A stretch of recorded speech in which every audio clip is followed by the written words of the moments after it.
Hey everybody, if you're here, it's probably time to fix that dryer. Either it completely stopped working on you, the belt broke, or it's making a lot of noise and you know the time is coming soon. So first you have to make some room behind the dryer because you have to work around the vent chute there. You gotta shut off the gas first. So what I'm going to be doing actually is cleaning it up a little bit because it's been a while since I pulled this away from the wall. So as long as I'm going to be working on it and getting dirty, figured I might as well clean it up a bit. And I found quite a bit of junk in here you might want to see, make you think twice about just replacing the belt and the rollers and the tension pulley. So I take off the back piece here, and then from the back you can actually see underneath the top cover. I'll show you some spring clips and how to take those out, because actually the top just comes up off the dryer. You don't have to take off the back. Well, you kind of do because you have to get to those bolts. So either way, you're going to be taking off the back for the rollers. So I take out the link trap chute here because on the bottom there's a fan that actually stuff gets stuck in. I dropped my screwdriver down it, so that's why I had to take it off. But as long as it's off, I see all this hair and stuff. I have dogs, so I have dog hair on everything, and cats, so this thing does double duty. It does a lot of work. So here's the spring clips from the back looking forward, and all you do is push I use a painter's multi-tool in there, something flat. Putty knife would work.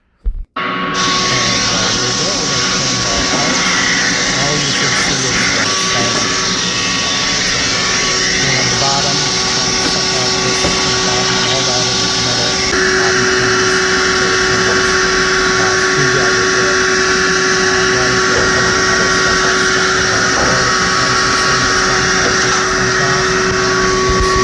coins and washers and more bobby pins. Whatever's in your pocket, shaking around in the dryer, outside of the drum. So here I'm just pushing the painter tool in the front to the back, and you'll know the spring clip goes because the top will just pop.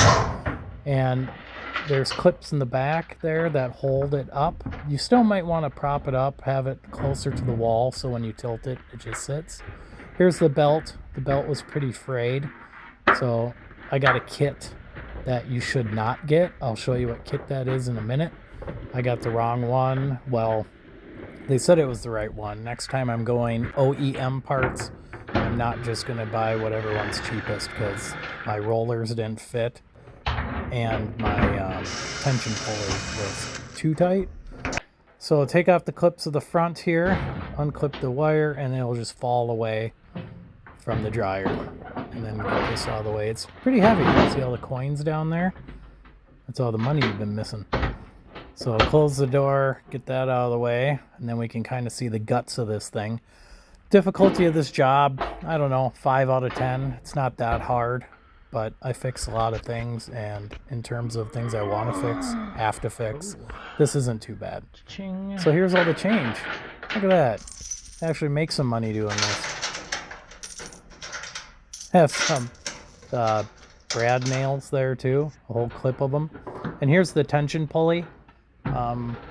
It might squeak.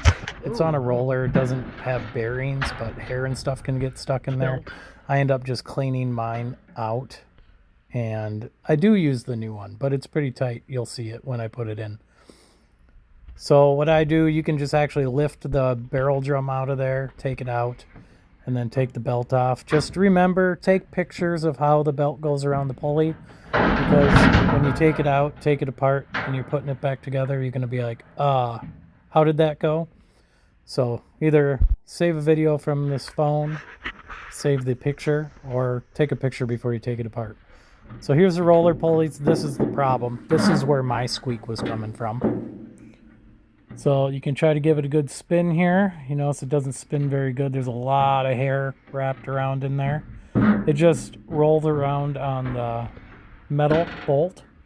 I'll call it a bolt. And this one's like completely stuck. Like you can spin it if you push hard, and then that's on on that rod there to hold it into place. It's not good. So again, take pictures of things before you take them apart. They're attached by this nut in the back. This is the kit I got. Don't get that kit because the rollers don't fit on the bolts. And it says it fits my style of dryer, but it didn't. So I messaged the seller and they actually reimbursed me my money. I was able to use some of the clips and parts, but not all of them. I just cleaned out my rollers and used them a bit again. I was able to use the belt in the new kit, and my dryer works fine now. It's not squeaking. So maybe if you just buy a belt, clean up your rollers, you'll be fine. But $15 versus $25 to just replace everything.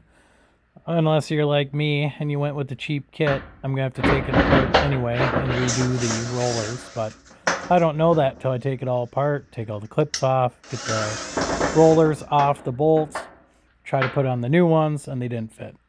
And again, remember how everything goes. I can't stress that enough. I took a lot of pictures as I took things apart, so I knew how they went. Like this thing, when you take that off, where does it go in the back? I don't know. So I reattach it just so I know how it sits. So when I put it back in, it's in the right spot, and I just have to tighten it. So here I'm taking the new rollers out. And again, at this point, I still don't know they're not going to fit. I mean, it's close. Eyeballing it, they look like the exact same thing. But when I try to press that bolt through, it doesn't fit. It's just too small. I get it stuck and I have to bang it out with the hammer. Ended up making this job twice as long as it needed to be. Start to finish, I would give it about, I don't know, if you're really good at this kind of stuff, an hour and a half. Took me about 2 or 3 hours because I was messing with this that didn't fit and a bunch of other things that came up. These clips, you can pull the old ones off, just break them. Putting the new ones on was not fun. Not fun at all. So here I'm trying to get the new thing through. Well, the new pulley, old bolt, and it doesn't fit. Trying to smash it in there. It just doesn't go. So I figure I'll just clean up the old ones, put them back on, and go from there. So this is the new belt. I line it up with the old one, make sure it's the right size, because now I'm a little iffy on everything since the rollers didn't fit, but these seem like the same size, same tension, so good on there. And here I'm putting the clips back on, and this took a lot longer than it needed to be. I cut 20 minutes of video out just because you didn't need me to see me fighting with that for so long. So there's a triangle plastic clip on the front and the back, and that's to keep that roller from going back and forth. And now look at that. It doesn't spin 100% new, but it's better than it was. Put everything back together like it was when you took it apart. So that way when you transfer back to the dryer, you can get it right on there. Pretty quick. You don't have to think about it. And then I take the other one and clean that one up too, and it spins really well. So now, of course, you know, I'm questioning everything. Looking at these idle pulleys. They seem like they're the same shape, same tension, same size. So I set that back in. It just, it's not a clip, but it sits in a recess on the bottom of the dryer. You probably saw in that first shot I got of it when I went underneath the drum. That's pretty easy to just set in place. So here I'm putting the pulleys, the rollers back in there. And then from the back, I can reach around on this one and actually tighten it with my hand to get it on there. But on the far side, unless you can get around both sides, on the far side, I just had to kind of set it in there, go around the back here, and slowly try to twist that nut onto that end. And it worked. And when I tried to tighten it, I couldn't tighten it super tight, so you should put a vice grip on there on the front, so when you're spinning it, it gets caught on something so you can actually tighten it. That'd be a good trick for that. But don't be afraid of your dryer. I mean, anytime you take apart a washer or dryer, there's actually not much to them. They're very simple machines. I would definitely try fixing them yourself. I already did, oh boy, what is it called? The fuse for the dryer, the little white thing on the bottom. It was about $4. Took the back out, put that in. It's fixed. If you were to call a handyman or the Whirlpool people, oh, that clip right there, that white thing right in front of us to the left. That's what I replaced. That one nut, that was really cheap, and I did it myself. Obviously, doing this myself. Hopefully you can do it. You're going to save yourself $150 on a house call because everything seems like it starts at 150 or 200 nowadays.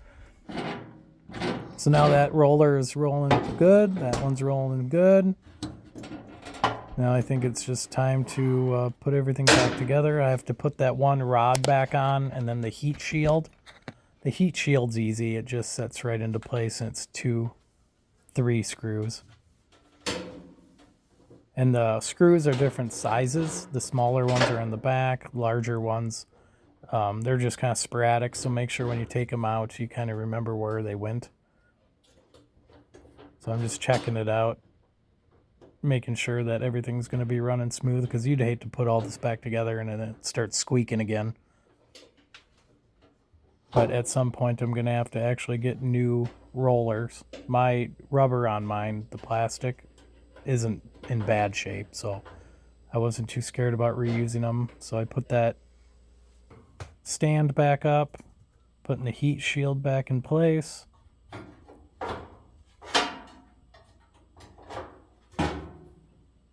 Putting it back together, I thought was going to be the easy part, but you'll see once you lift that drum into place, it kind of has to set in a recess on the back circle, and then you have to hold it up in the front while you put the front door back on. That's the only part that's a little tough. You might need 2 people for that because the door isn't as light as you'd think it'd be when that door's open and you're trying to put the front on. So don't go super tight on these screws. They're self-driving, so once they're sheet metal screws. And here I'm putting the belt on the drum first and then setting the drum in place. And the drum, since the door isn't on, doesn't sit on anything. So it sags. So that's why you gotta hold it up with your knee from the front most of the time. But you can get it on the back circle. You gotta give it a little twist before it actually gets into the groove in the back. So here I'm pushing all the fabric, all the felt, whatever that is, in place and spin it as I go. And you'll feel it kind of just suck into place, and it will stay there. Unless you bump it around, it'll fall off. So pulling the belt through the tension pulley and around here, and it just snaps right in, and we're done. So this is the new tension pulley. It's pretty tight. It rubs a little bit. I'm hoping that belt is going to loosen up over time and it'll separate a little bit, but I think it's fine. So you can see on the bottom of that tension pulley where it kind of slips in there to the bottom of the dryer. And here we go. Time to put the front back on. Sorry if I'm talking too much, but I think more words is better than less when it comes to this kind of stuff. If you want to really know what's going on, gotta lift up the front. That goes into a groove on the front door as well. So lining that up, you have clips on each side of the front panel. Yep, not clips, but they're holes that little jetted out pieces fit into. So I call them a clip, but you have to make sure to lift it up, put them in place, set it down on top, and then everything's good to go. Then you just have to put in your 2 sheet metal screws, one on each side. Close the top, put on the back, and then you're done. Like I said, this whole thing took me about 2.5 hours because those clips to get them off of the rollers were not fun to deal with. And then checking out spins okay, nothing's rubbing, no noise. Make sure to connect that clip back. That's just your door sensor. So when you have your door open or closed, it won't run. Now I'll just leave you to it. Make sure to subscribe, like, check through my videos, all kind of DIY stuff. I think once you watch it, you're a little less scared of it. That was in the lint trap, the vent that circulates that air through, where it pushes it through into the vent hose. So putting that back on, the hose clamp. And I'll leave you go and just let you watch the last little bit here in peace. Talk to you later, guys. Thanks.